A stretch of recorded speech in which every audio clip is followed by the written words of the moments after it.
Cybersecurity Update March 15, 2023, Threats on the Rise, Patch Tuesday and more. Hello, and welcome to today's update. There's a lot to cover from breaches to Patch Tuesday, so let's jump right in. Microsoft warns of large-scale use of phishing kits. Microsoft Threat Intelligence has tracked the threat actor behind the development of an open-source adversary in the middle, ITM, phishing kit under the name Dev 1101. This kit allows attackers to orchestrate large-scale phishing attacks, intercepting targets' passwords and session cookies to circumvent multi-factor authentication protections. Dev 1101 has created several phishing kits that can be bought or rented, making it easier for other cyber criminals to launch phishing campaigns. Ransomware group claims hack of Amazon's Ring. ALPHV, a ransomware group behind the malware Black Cat, is claiming responsibility for breaching Ring, a security camera company owned by Amazon. The group has threatened to release Ring's data, and while Ring claims that they don't have evidence of a breach on their own systems, a third-party vendor has been hit with ransomware. CISA creates new ransomware vulnerability warning program. The Cybersecurity and Infrastructure Security Agency, CISA, has created a ransomware vulnerability warning pilot, RVWP, program. The program aims to identify vulnerabilities associated with known ransomware exploitation, warn critical infrastructure entities, and enable mitigation before a ransomware incident occurs. CISA will use existing services, data sources, technologies, and authorities to identify vulnerable entities. Cybercriminals exploit SVB collapse to steal money and data.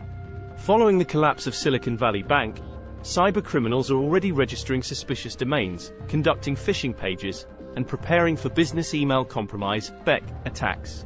Scammers may attempt to contact former clients of SVB to offer them fake support packages, legal services, loans, or other services related to the bank's collapse. BEC threat actors may also impersonate SVB customers and tell customers they need to send payments to a new bank account after the bank's collapse. Medical device giant says cyberattack leaked sensitive data of 1 million people. Medical device maker ZOLL suffered a cyber attack in January that exposed the sensitive information of over 1 million people. The company detected unusual activity on their internal network on January 28, and the information was accessed on February 2. ZOLL produces a range of medical devices, including defibrillation and monitoring tools, data management systems, therapeutic temperature management devices, and ventilation systems. Meta to cut 10,000 jobs in second round of layoffs. Meta, formerly known as Facebook, has announced a second round of mass layoffs that will see the company cut 10,000 jobs. The restructuring will scrap hiring plans for 5,000 openings, eliminate lower priority projects, and flatten layers of middle management. Meta will also ask many managers to become individual contributors, while eliminating non-engineering roles and automating more functions. UK's largest state boarding school announces sophisticated cyberattack.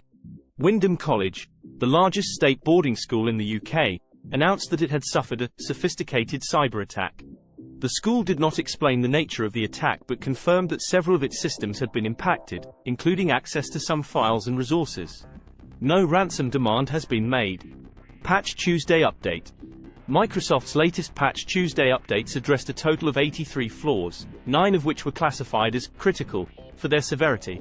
One of the critical vulnerabilities, CVE 2023-32109, affected Windows DNS servers and could allow an attacker to execute arbitrary code with elevated privileges.